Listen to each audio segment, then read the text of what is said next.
kuntoon taas pientä remonttia. Eikä tää toi välistynyt tämä. Tuntuu kyllä oikein hyvin miten väliä tää on, niin tuo alapalloniveli ja sitä ei saa vaihdettua pelkästään, niin tuli kokonaan uusi tää alatukivarsi.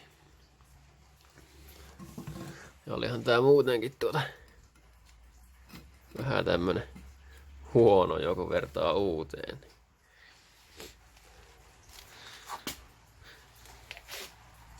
Tilasin suoraan tuo Mapcon sarja Autodocilta, missä oli kaikki tarvittava.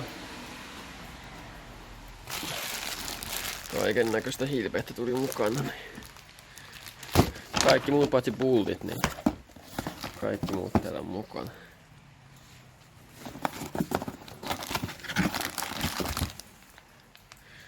Näitä mä nyt kuinka lajattelin. No justiin vaihtanut rajoittangon päät, niin mä taas alan vaihtamaan.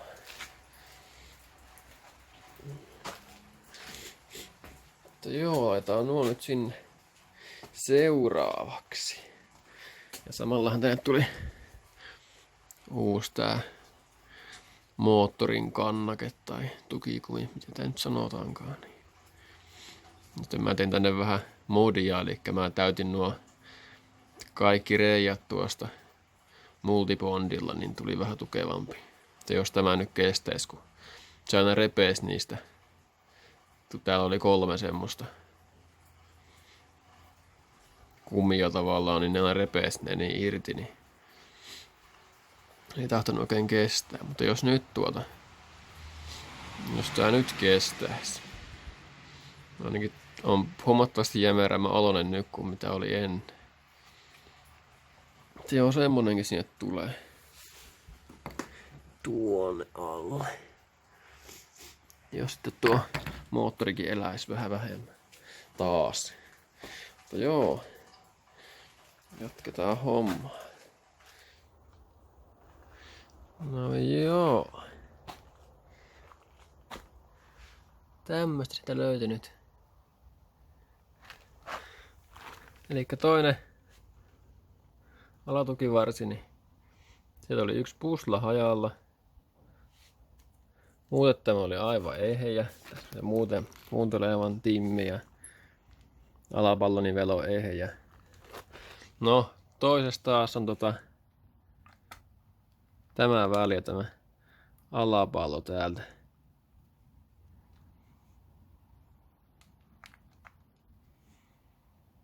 Eli piti ne molemmat vaihtaa ja tässä on tuo mun hajalle mennyt tuo moottorin tukikumi. Se oli mennyt hajalle aivan. Semmosta. Sitten mä pistin tähän kuntoon kanssa taas sen nanopinotteen. On hieman paremman näköinen taas nyt. Kaikki muualle paitsi luukkuun mä sen laitoin.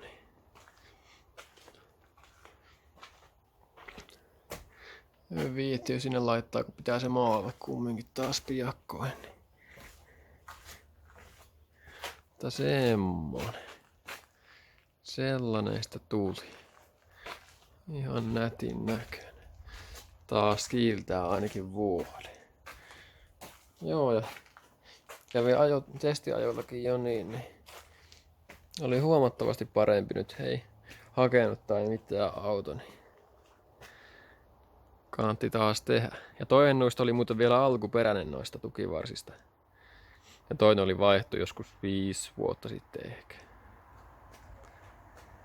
Joo, ei muuta kuin seuraava video.